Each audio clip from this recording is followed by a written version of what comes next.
We have been emphasized this importance of unity, and we hear people talk, and I know, brothers and sisters, most of you sitting here today, you are sick and tired of disunity.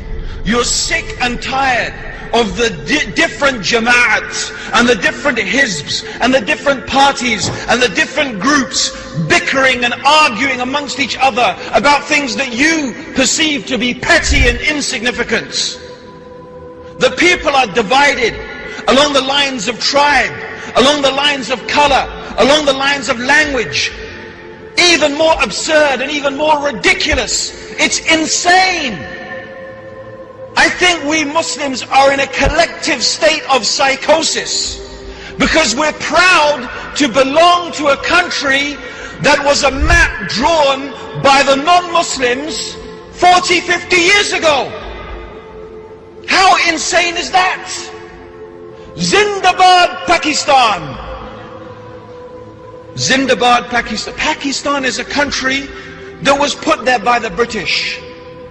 Maps drawn on the line.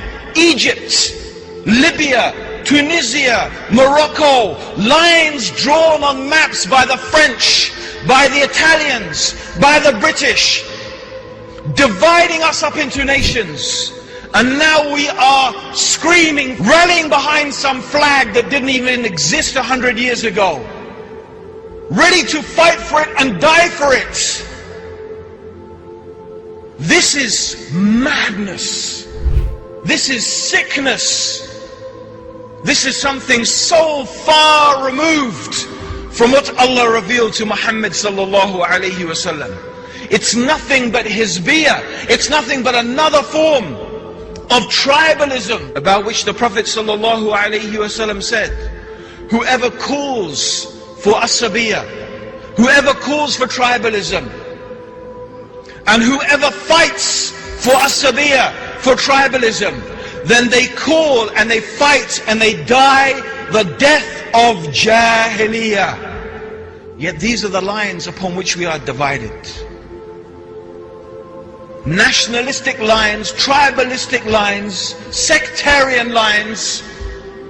Yet Allah warned us in the Quran, many times in the Quran, about the danger of dividing into sects and groups.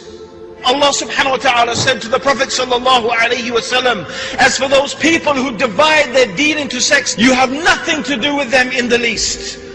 Their reckoning is with Allah subhanahu wa ta'ala. And in the Quran, Allah likened those people who divide the religion into sects and into groups. He likened them to the mushriks. And indeed it is one of the quality and the sifat and the attributes of disbelievers.